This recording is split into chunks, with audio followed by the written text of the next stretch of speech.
So you've asked me to do the impossible.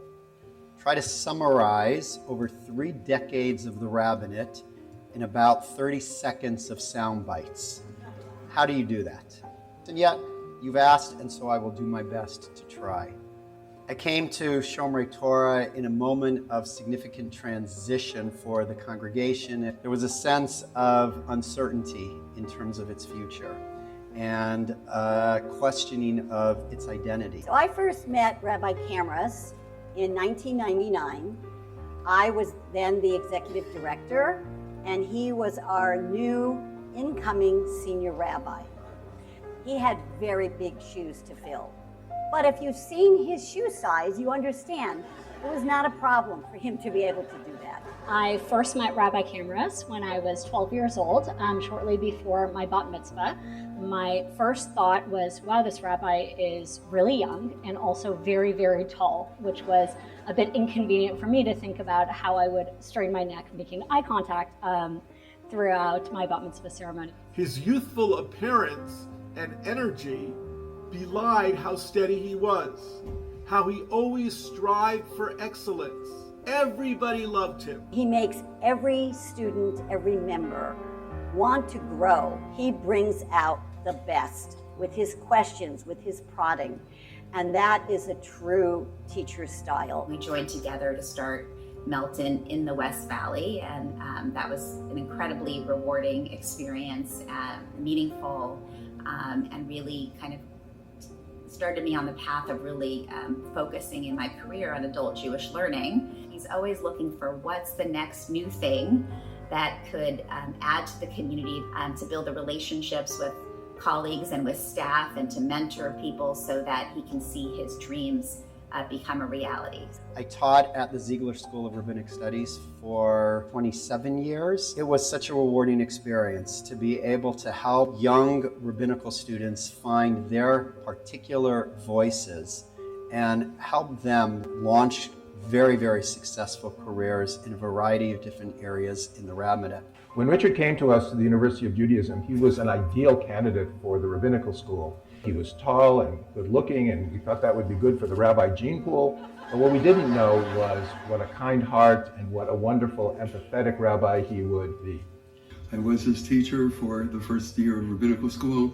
He not only has deep Jewish commitment, but terrific professional and pastoral skills. So much so that he has been teaching those skills to rabbinical students at the Ziegler School of Rabbinic Studies for years now. He is one of the most sought after mentors in the rabbinic world and has worked with about 20 of my students. Each of those students are better rabbis because they were mentored by Rabbi Camras. When my family and I arrived in Los Angeles for rabbinic school, Rabbi Camras quickly embraced me as a rabbinic intern. That close relationship gave me invaluable exposure to rabbinic leadership and helped shape many of the skills I carry with me today. When I got to Shomrei Torah Synagogue in 2009 and became his first full-time assistant rabbi, I remember the job description had one line. It said, "Create your rabbinate." I have now known you for almost 10 years, and I still cannot call you Richard. You will always be Rabbi Camras to me. You are an incredible mentor, an incredible teacher. You gave me my clergy wings. You never told me what to do, but you showed me what to do. You were the first person to take me on a hospital visit, to officiate a funeral, to stand under a chuppah with a wedding couple, to give a bar or bat mitzvah charge. You were the person and the rabbi to show me what it meant to invest in deep relationships. The responsibility or the obligation or the gift of being with families in such vulnerable moments of their life and moments of joy. What a privilege. He attended the bris of my youngest son.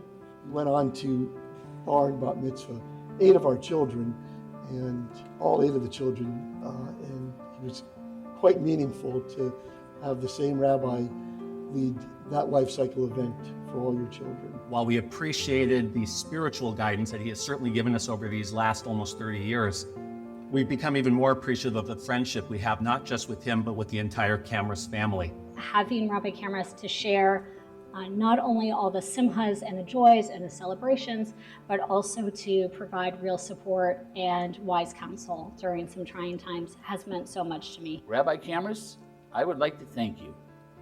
First, as being my spiritual guide, for being here at the highest points in my life, the B'nai mitzvah of my daughters, the wedding of Hannah, the lowest point in my life when we buried Lisa. Richard is a master eulogizer, and he will tell you that bar mitzvahs are nice, weddings are great, but a funeral is somewhere where he really feels that he is there for a family in such a deep moment. He is truly a master eulogizer. I should have known that because at our own wedding 34 years ago, at the Tish, Richard's entire drosh as a brand new rabbi was a eulogy of his bachelorhood. One of the greatest challenges in being a pulpit rabbi is the enormous sacrifice that family has to make. And yet, Noah and Tali and Carolyn never once, well, okay, maybe once, balked at what that meant. It's not just a profession, it's not just a career, it's not just a job. Not only is the rabbi in it, but his family is in it. Congregation is part of our family as much as we are a part of theirs. And some people could see that as a difficult burden, and we choose to see it as a blessing. The coolest thing about being the child of a rabbi is to hear how much other people love my dad too. You know, anytime I meet somebody and they find out who my dad is, the first thing they say is, "Oh my God, you have the greatest dad in the world." It means so much to be able to talk to people and see how much my dad has impacted their lives. People always ask me, is your dad or is he the rabbi when he's at home? And that's a great question. He's my dad, but there were times when I could say, Abba, put your rabbi hat on, I need you for a minute. Richard is a morning person, and the rest of the people he lived with are definitely not. I do not like waking up early. I like to sleep in. I like to get as much sleep as I can. And every school morning at 7 a.m., he would go to wake up our kids, not gently, not with a little kiss. Some people have alarm clocks, some people maybe get a knock on the door. He would come into our room, turn all the lights on, and sing at the top of his lungs, Modeh Ani Lefaneh, the loudest, most out of tune singing. So loud, so obnoxious, the poor kids were hiding under their pillows. My dad doesn't have the most beautiful voice in the world, and he wasn't trying very hard to sing nicely. I used to wake my kids up in the morning singing at the top of my lungs. It was not something that they enjoyed very much, but it was a constant reminder to them, to me, as it is to my students, that we have so much to be grateful for. What truly defines Rabbi Camras is his easy kindness, his zest for life, and his dedication to Jewish living. His approach has always been to welcome disagreement and to allow individuals and communities from that disagreement to actually really hear each other and to come to a new place. Jewish life has changed. Synagogue life is changing significantly, and that is one of the reasons why Rabbi Vogel and I felt 5-6 years ago that now was the time to bring our communities together. What we wanted to do was come together and build something that we at the time called Chadash, something new, something that challenged the typical way in which synagogue life works. Rabbi Camras is a rabbi's rabbi. He is the person I call when I need advice how to deal with a tricky situation. He's the person I call when I say, hey, can you read a sermon that I wrote? He's the person that I call when I say, you want to hear a good joke that you can use on the high holidays, of which we share many of those. You taught me how to show up for people, how to be present for your family, how to be present for your community, how to be a rabbi. Your community will evolve into its next iteration, and people's lives will continue to be touched by you, however that may transpire, with your teaching and your wit and your insight. You have this boundless love for Judaism, for Jewish life, for your students, for your congregants, for your colleagues, and that in turn gives us all the ability to share that love of Judaism and that love of Jewish community. In your retirement, Richard, I'm not going to wish you to relax and sit by a beach with a book, because that's not who you are. It's not in your DNA. So I wish you decades of more dreams and more fulfillment. I am grateful to the Shekhinah, to God, to the constant divine presence in my life that has guided me and helped me, and recognized that I must walk in life with a certain amount of humility, recognizing that there is always something to learn from somebody at every moment. I just want to say thank you so much. It's been such a great ride. Rebbitzin out. I like that.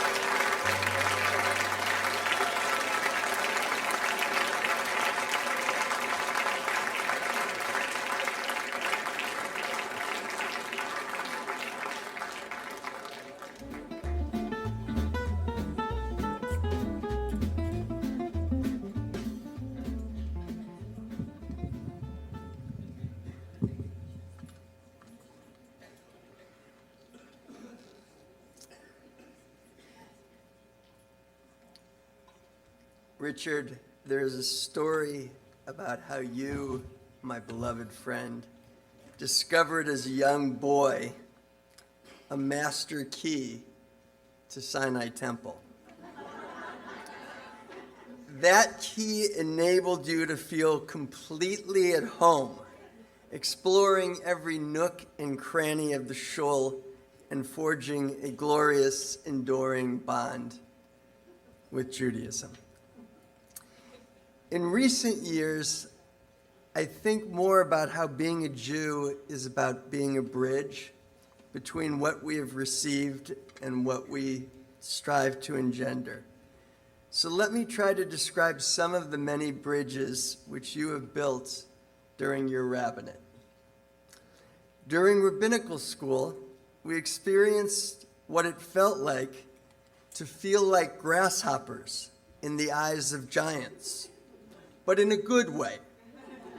You internalized an abiding love for the boundless majesty of Jewish learning, which you translated into endless Jewish creativity, community, and chavruta. Your Torah has most often been a bridge to doing. It is not an overstatement to say you were not an ivory tower kind of guy. Your sechel, or practical wisdom, serves your love and loyalty to the Jewish people. Your high holiday sermons were often bridges to year-long synagogue programming initiatives, like challenging your community to study for 10,000 hours, and they raised you to 18,000 hours of learning. Your combination of being a highly effective and driven person who possesses not only the desire to master your world, but also the ability to tend it and to till it, is a model for all of us rabbis. I want to just say something about your indefatigable pragmatism, which reminds me of the sign I made for you when you were on the phone with Carolyn in our apartment in rabbinical school. And this didn't just happen once, it happened umpteen times. The sign read as follows. I could only remember your side of the conversation, but I could fill in the other side. And it said on it, watch problem-solving boyfriend. Now, I want to note that since then, definitely due to Carolyn's influence, you have become not only a great problem solver, but also an incredibly empathetic listener. Over the years, you have introduced the congregation and me to so many different facets of Judaism. And one of your great loves, besides the 49ers, and a movie I won't mention, was the character-defining practice of Musar. You bridge and embody the characteristics of rachamim, compassion, and din, fairness or accountability. Your rachamim comes through in the way you welcome, in the way you judge others favorably, your loving kindness, and your self-effacing humor. And on the other side, your din communicates that we need to have higher standards. We need to make claims on other people out of love, and the capacity that you have to lovingly remind us that we're better sometimes than we're showing at any given time. Finally, Richard, you are an intrepid explorer who has always loved to venture to new lands. You and Stuart have collaborated together to provide a vision and a foundation and an adventure for a bridge that stretches beyond what you have seen so far. You are a person with big strides who has accomplished large, practical things. And at the same time, you possess a rare Shabbat personality. And that personality is the capacity to cease, to say enough for now, to slow down, to play games, to appreciate nature, to learn for learning's sake, to live lishma. If Shabbat is a rehearsal for retirement, not in the sense of resting, but in ceasing, a holy day for living for its own sake and not transactionally, may you enjoy the fruits of your labor with less weight than you have carried so gracefully on your shoulders for so many years. I joked with you when you told me the story about the keys, that the synagogue should have given them to every person in the congregation. And as I wrote this, I realized that this is exactly what you, my dear friend, have done for the past 35 years. You said, here are the keys to our tradition, and you challenged us to learn, to wrestle, to question, and to build upon the depth and wisdom and joy of our shared sacred inheritance. Thank you. Richard, please come up and join me.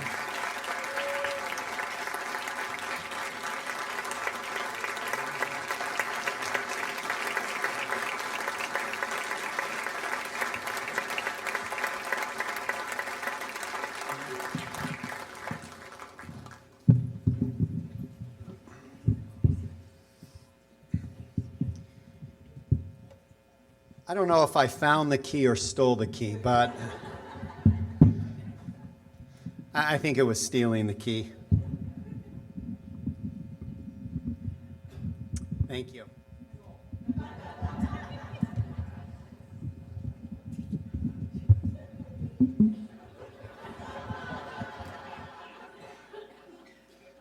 So let me...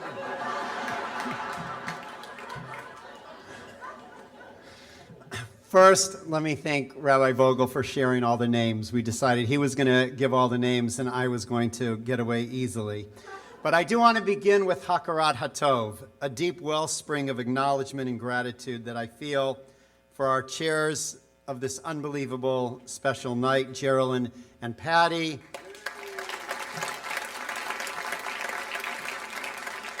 And their incredible committee, guided by Minda, Judy, Leah, and Eliza, and the rest of the volunteers who shaped this evening. To the beautiful gifts that we received and the gift of your love this evening. To my dearest friend in Chavruta Gordon, a person of uncommon wisdom and depth, who understands me perhaps better than I understand myself. And to all my rabbinic colleagues who have shaped and guided me these many years. I want to acknowledge my mother, Barbara, 88 years young, who is with us this evening, along with my sister, Natalie, and brother, David, who flew into LA to be here tonight, my brother, Mark, who was not able to make it, and my father, of blessed memory. And I want to acknowledge my mother-in-law, Helen, 97 years, who will be watching the recording tonight. And of course, my loving in-law siblings and extended family and friends who always show up for me all the way back to my ordination. Let me open with an extraordinary midrash on Exodus taught by Rabbi Tamar Eldad Applebaum. My child, if you have become a guarantor, an arev, for your neighbor, given your hand for another, then as it says in Proverbs, you have been trapped by the words of your mouth, snared by the words of your mouth. Rabbi Nehemiah responds, this was stated regarding private citizens. As long as a person is merely a private citizen, they might not be concerned with public affairs, and they are not held responsible. However, once a person is appointed to a position of leadership and takes the talit, meaning the robe of office, they must not say, I will attend only to my own well-being. I do not care about the public. Instead, the entire burden of the community, tircha de tzibora, rests upon them. The Midrash is teaching that when a person accepts leadership, they enter what it calls the arena, a place where the burden of community rests upon them. 34 years ago, I really had no understanding of what that meant. If I had, I surely would have run away. What did I imagine the rabbinate would be? Teaching Torah, pastoring, shaping vision, caring for a community, and certainly all of that is true. But after all these years in the rabbinate, I have come to understand that the arena is not occupied by the rabbi alone. Because if you stay in this sacred work long enough, what begins as leadership slowly becomes relationship. People's lives enter your own.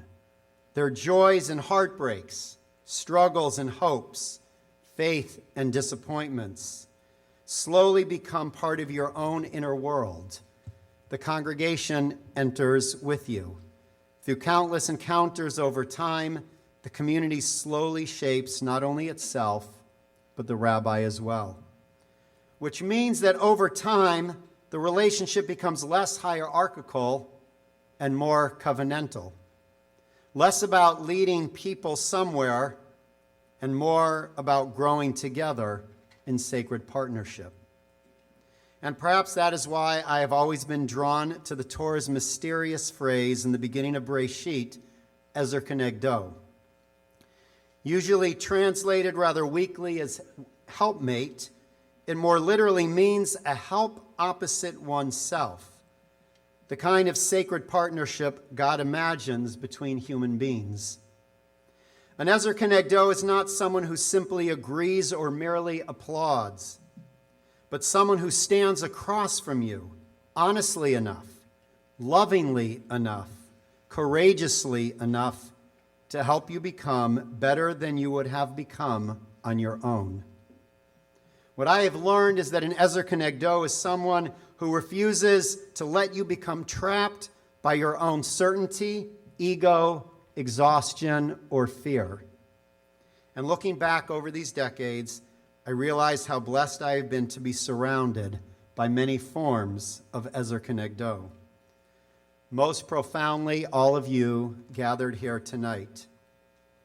You allowed me the extraordinary privilege of helping to shape Jewish journeys, reconnecting people to Torah, to Jewish life, and sometimes even to God, standing with families at moments of joy and devastation, wrestling with questions of faith and meaning, and building a synagogue culture willing to experiment, question, learn, and grow. But the truth is that while I have taught Torah here, you taught me how to be a rabbi. You taught me that people are infinitely more complicated than our assumptions, that compassion matters more than certainty, and that listening is often holier than speaking. When I first entered the rabbinate, I imagined my role was to shape a congregation. What I did not anticipate was how deeply the congregation would shape me. Perhaps that is what Martin Buber meant by true dialogue, real encounter changes both people involved. You held me accountable and forgave me when I fell short. You demanded compassion, but also courage. You widened my understanding of human struggle and taught me patience and humility. Most of all, you taught me that spiritual leadership is less about standing before people than standing beside them. No congregation imagines how many sacred arguments sustain synagogue life. Every sermon, every pastoral decision, every crisis, every dream for the future is shaped by people willing to struggle and build together. The staff and professional partners with whom I served, and thank you again for naming them by names, cantors, rabbis, interns, executives, educators, and so many others, were not simply co-workers, they were my Ezer Kenegdo. They challenged assumptions, improved weak ideas, protected me from mistakes, sometimes even protected me from myself. And in recent years, no partnership embodied that more profoundly than my work with Rabbi Stuart Vogel. Bringing two congregations together was one of the greatest challenges and blessings of my rabbinate. What made it work was not sameness, but trust. The ability for two rabbis with different voices and different strengths to share one sacred vision. Stuart became for me a true Ezer Kenegdo, a colleague whose wisdom, pastoral sensitivity, humility, and friendship pushed me to grow even after decades in the rabbinate. There are few gifts greater than discovering this late in one's career that you become a better rabbi and a better mensch. And then there is family. 37 years ago, when Carolyn first told her parents that she was dating a rabbinical student, they were overjoyed. How wonderful, my mother-in-law said. He's going to be a doctor. And Carolyn said, no, Mom, not medical school, rabbinical school.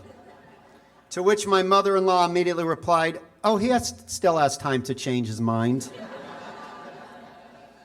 A reasonable hope in retrospect, because no one fully understands at the beginning what it means to live a rabbinic life, the public nature of it, the unpredictability, the way your family is shared with an entire community. Talia and Noah learned that very early. They learned that every public action would somehow be noticed, interpreted, discussed. They learned grace under scrutiny. They learned how to walk into rooms full of people and feel at home. They learned empathy, responsibility, and generosity because they lived inside a congregation that modeled those values. There were certainly sacrifices, but there were also extraordinary gifts. And if our family experienced those gifts deeply, it was largely because of Carolyn. Because Carolyn has a remarkable ability to see the blessings in rabbinic life more readily than its burdens.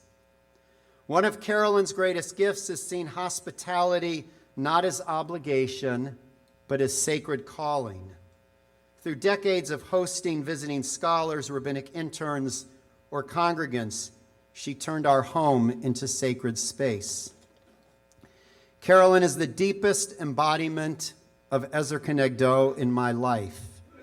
The grounding voice, the honest voice, and occasionally, on particularly good days, even the compassionate voice.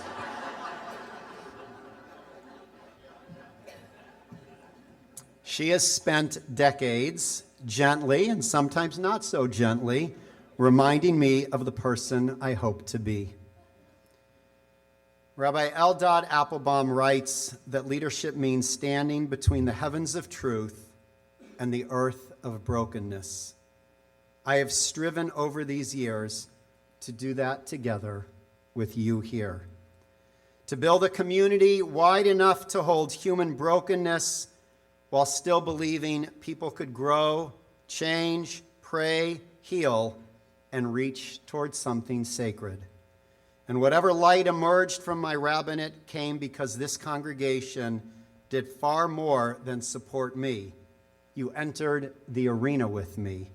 You became my Ezer Kenegdo, and for that I will remain forever grateful.